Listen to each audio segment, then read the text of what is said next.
ഇതാണ് മക്കളെ dance master Vikram. എന്തുട്ട dance അല്ലേ? ഹലോ ഗൈസ്, ഇന്ന് നമ്മൾ പറയാൻ പോകുന്നത് പേരാമംഗലം പെരുന്നാൾക്ക് പോയ വിശേഷങ്ങളാണ്. ആദ്യം തന്നെ അച്ഛന്റെ വീട്ടിൽ കയറി ഫുഡ് കഴിച്ചുട്ടാ. അത് കഴിഞ്ഞിട്ട് ബാൻഡ് സെറ്റും കണ്ട് കുറച്ചു നേരം താളം പിടിച്ച് നിന്നു. ഇവിടെ അമ്പൊക്കെ വൈകുന്നേരങ്ങളിലാട്ടാ വീട്ടിൽ കയറുന്നത്. അങ്ങനെ ഒരു സൈഡ് കൂടെ അങ്ങോട്ട് പോയിട്ടാ. അങ്ങനെ അച്ഛന്റെ വീട്ടിലേക്ക് തിരിച്ചു വന്നപ്പോ പുതുമണവാളനും പുതുമണവാട്ടി ഇരുന്ന് ഫുഡ് കഴിക്കുന്നുണ്ടാ.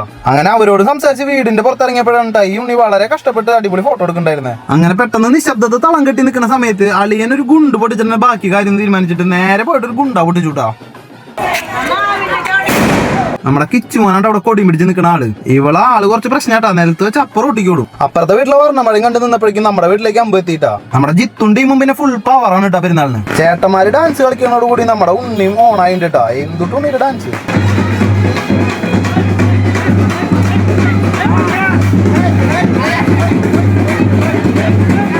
അങ്ങനെ നമ്മുടെ വീട്ടിലേക്ക് അമ്പ് വന്നുട്ടാ. അങ്ങനെ അമ്പ് വന്ന് പോയപ്പോ അച്ഛന്റെ വീടിന്റെ അവിടുത്തെ ആഘോഷങ്ങളും പരിപാടികളും ഒന്നുകൂടി കണ്ടിട്ട് ഞാൻ പള്ളിയുടെ അവിടേക്ക് നടന്നുട്ടാ. പോണ വഴിയിൽ അമ്പുകളൊക്കെ ഫുൾ വൈബായിട്ടാ പള്ളിയിലേക്ക് വരുന്നത്.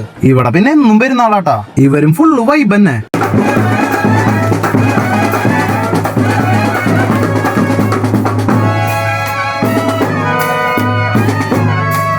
അങ്ങനെ ഇവരുടെ ഡാൻസും കണ്ടു കഴിഞ്ഞ് നമ്മൾ നേരെ പള്ളിയുടെ പന്തലൊന്ന് കണ്ടുട്ടാ. എന്തുട്ടാ പള്ളിയുടെ പന്തല് കിടലൻ ഐറ്റം തന്നെ കേട്ടാ. അങ്ങനെ നമ്മൾ പള്ളിയുടെ കോമ്പൗണ്ടിലേക്ക് കയറിയിട്ടാ. പുറത്തെ അലങ്കാരമൊക്കെ സൂപ്പർ ആയിരുന്നു. എവിടെ പെരുന്നാൾക്ക് പോയാലും ദൈവനെ കണ്ടിട്ടാ. നമ്മുടെ ഫാൻ ബോയ് ആണ്. ബാൻഡ് സെറ്റുകളൊക്കെ പള്ളിയുടെ ഉള്ളിലേക്ക് കയറി തുടങ്ങിയിട്ടാ. ഇതായിരിക്കും നമ്മുടെ ജിജേച്ചൊരു ഐസ്ക്രീം മേടിച്ചാൽ പറഞ്ഞപ്പോ പോയാലും അവിടെ തമാശ പറയാണ്ടെന്ന്. 11:30 ആറായതോടുകൂടി പെരുന്നാൾ പീക്ക് ലെവലിൽ എത്തിയിട്ടുണ്ട്. തിക്കും തിരക്കും പേരാമംഗലം പെരുന്നാളും. 11:30 ആയതോടുകൂടി വെടിക്കെട്ടിനെ തിരികൊളുത്തിട്ടാ.